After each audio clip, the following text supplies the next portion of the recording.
Now, let's talk about financial independence. When I meet Mr. Schoaf, I'm not in good shape. Here's where I was when I met him. Pennies in my pocket and nothing in the bank.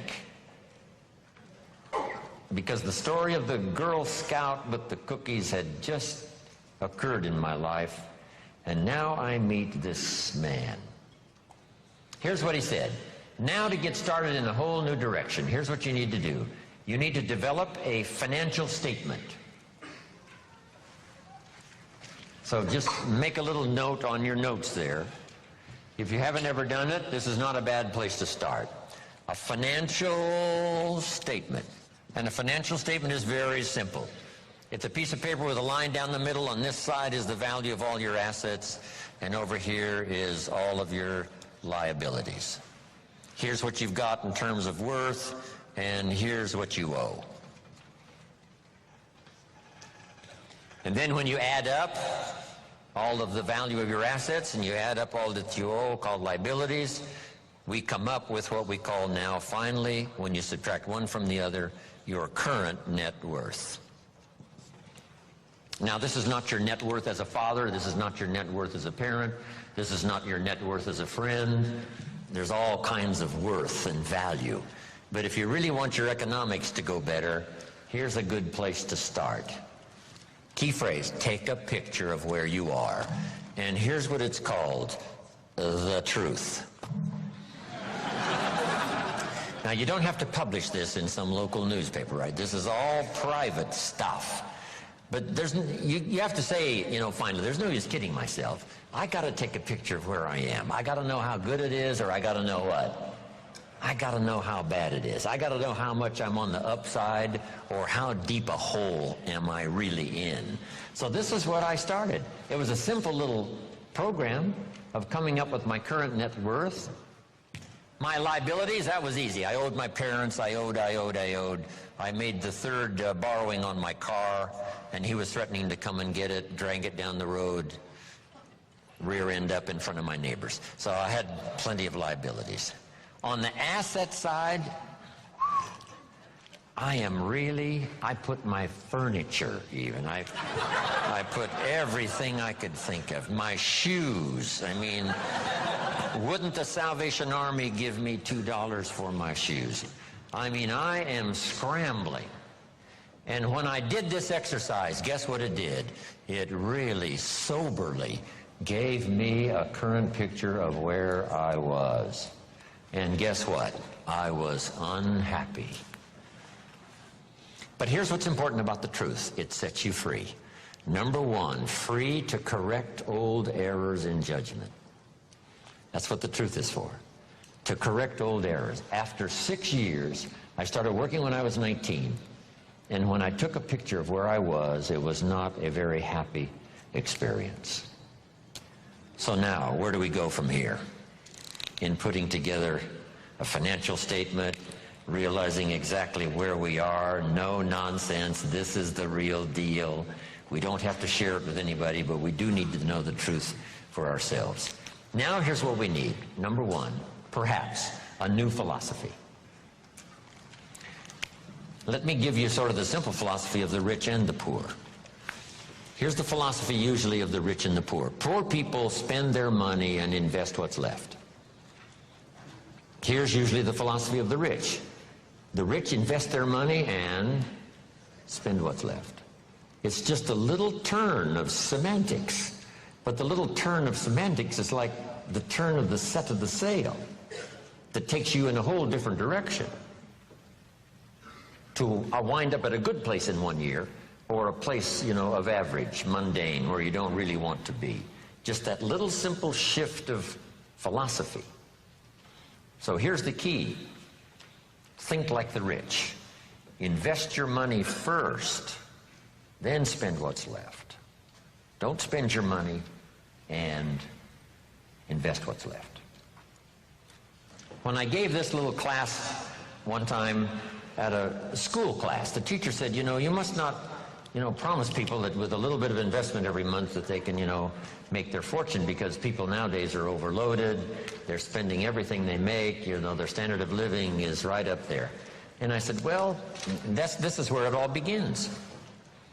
I said, could we think of someone, and this was a long time ago, of course, that makes $2,000 a month? She said, yes, no problem. We can probably find someone that makes $2,000 a month.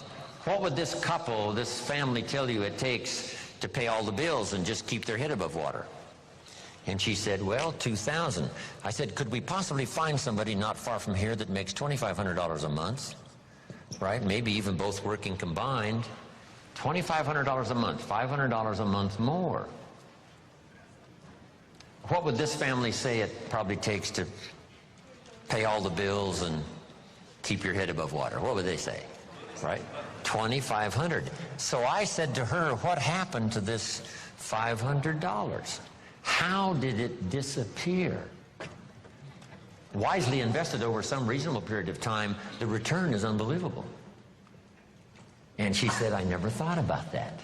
So jot this down. The money is always there, either to spend or invest. The difference in what you do with it is based on philosophy, not economy. It isn't the state of America's economy that makes the difference. It's the difference in your philosophy. Right? That illustration?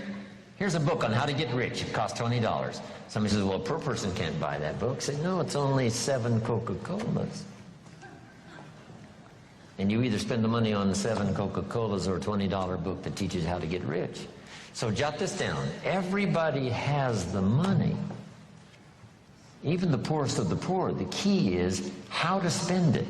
The key is what to spend it for. And how you spend it. First, how you earn it is determined by your philosophy. Second, now, how you spend it is determined also by your personal philosophy. So what would be a good philosophy to follow?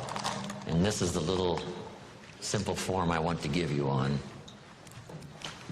financial independence, wealth for the future.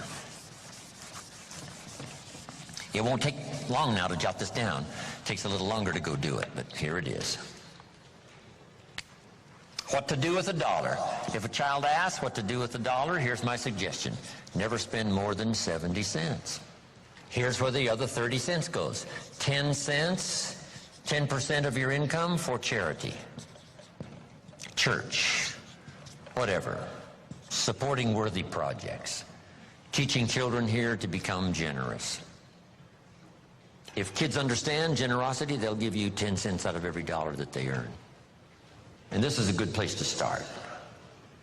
It's easy to give 10 cents out of $1. A little more difficult to give 100,000 out of $1 million. You say, oh, if I had $1 million, I'd give 100,000. I'm not that sure.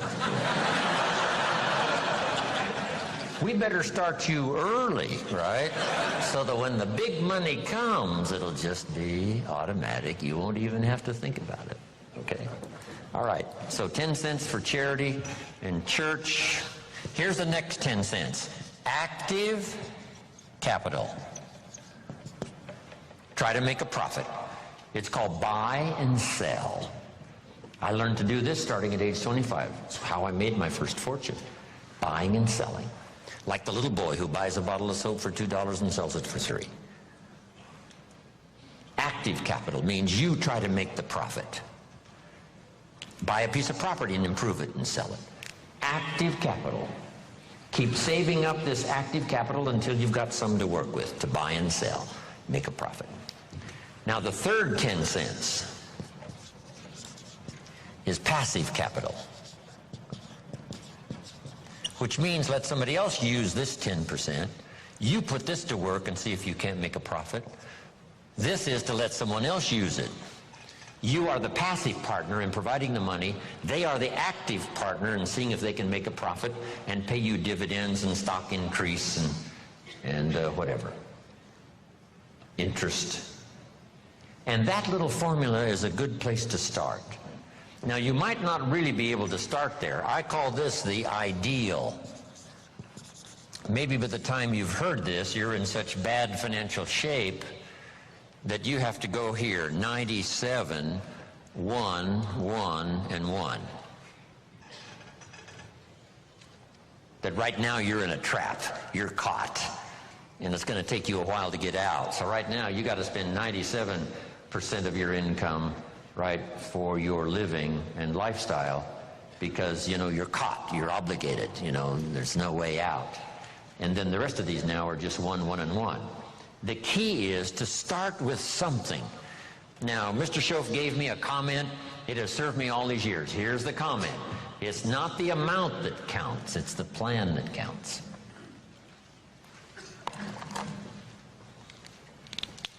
When I first met him, I said, if I had more money, I'd have a better plan. He said, no, if you had a better plan, you'd have more money. So if you have to, you start with 97, 1, and 1. Then what do?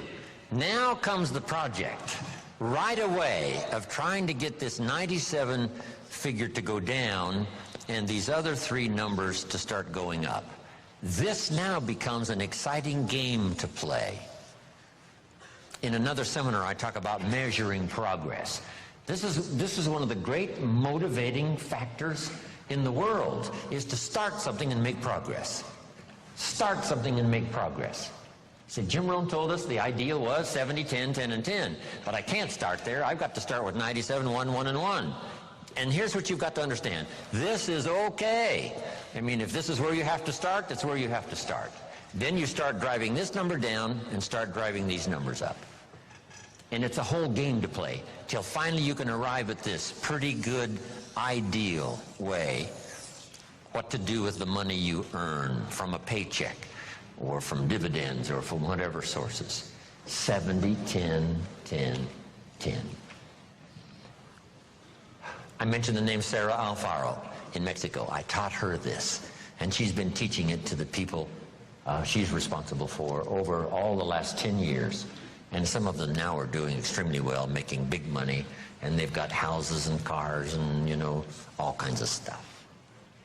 70, 10, 10, and 10. Now, when you start getting into the big money, these numbers have to change again.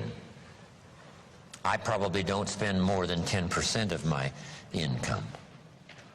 So if this number for me is 10%, you can imagine what these other three numbers probably are. So if you have to, you start here. Get to the ideal.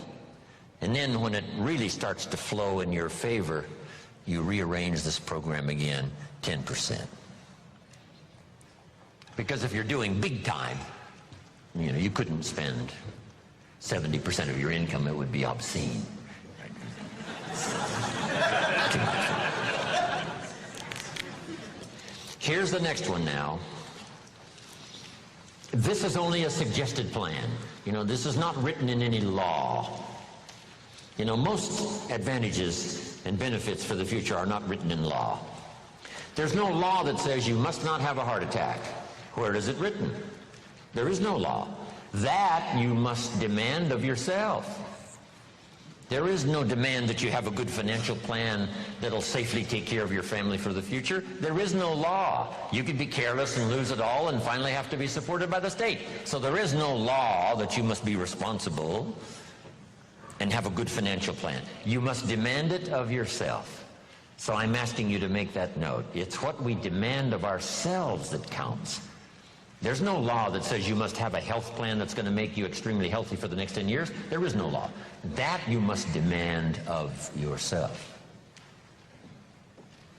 And those are the disciplines now that really start to count, the ones you demand of yourself. So, next, keep strict accounts. Keep strict accounts. Have you ever heard this expression? I don't know where it all goes. Did you ever hear that? Oh, we'd love to have you run our company. You don't know where it all goes. Did you ever hear this? It just gets away from me. Oh, we'd love to have you run the world. It just gets away from you? Okay. Will you make the note now? Keep strict accounts. This is for your own self-esteem, as well as safety and financial matters for the future. Keep strict accounts. You've got to do it, you know, for the IRS. You've got to do it for the tax bill that comes due.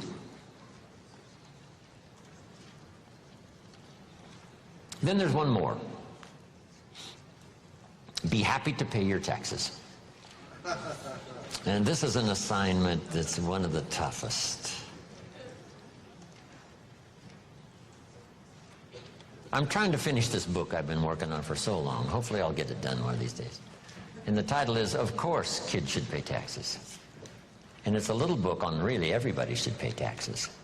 And then you need to know why. In California, if a 10-year-old walks into 7-Eleven and buys something that costs $1, the proprietor asks the child for 8 more pennies. Does the child have a right to know how come we're asking him for 8 more pennies? And the answer is yes. The kid says, I'm only 10 years old. And the proprietor says, congratulations, you're my youngest taxpayer. Now the kid wants to know, who gets these 8 pennies? Where does it go? And here's what the proprietor, if he's wise, says. Well, if you want to ride your bicycle on the sidewalk instead of in the mud, you have to pay the 8 pennies. Everybody pays the 8 pennies on every dollar, so that we have streets and we have a sidewalk. So you don't have to ride your bicycle in the dirt and the mud, you got the sidewalk. And now the child understands, okay, here's my 8 pennies. So jot this down now. Everybody has to pay. We can't let anybody off the hook, because all of us are in this together. And you can't build your own section of the street out in front of your home. What kind of equipment would you need to build your own piece of the street out in front of your house? No, you can't do that. So we take these collective needs that all of us need, and we ante up the money, whether it's federal or state or sales tax or whatever it is, so that all of this is taken care of us. Here's what it's called: the care and feeding of the goose that lays the golden eggs. You say, well, the goose eats too much. That's probably true. But make this note: better a fat goose than no goose at all. So everybody has to pay. How much do you think aircraft carriers cost? And we can't use used missiles.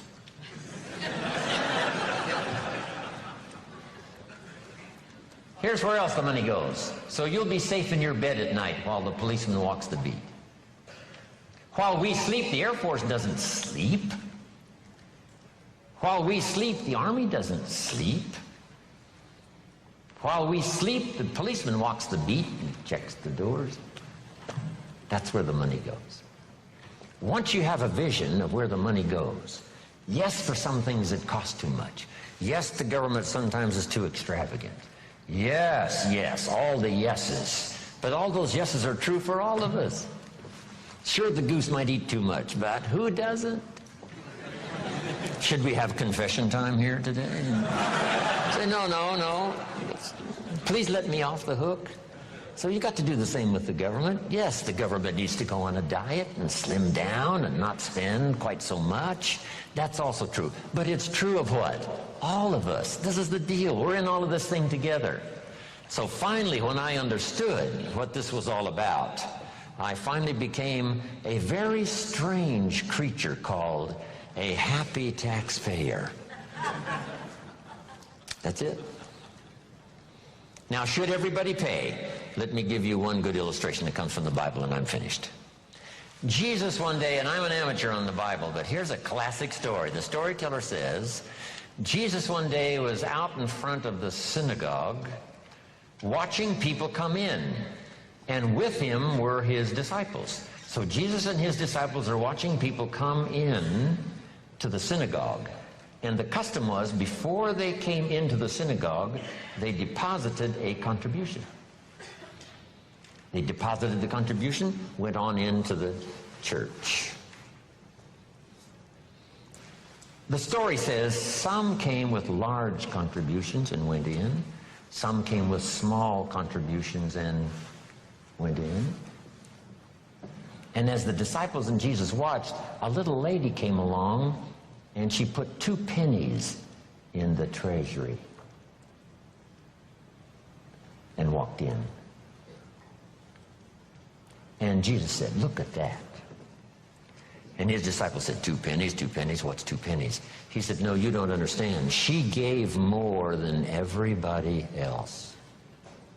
They said, 2 pennies is more than everybody else? He said, yes, because I'm sure that 2 pennies represented almost all of what she had.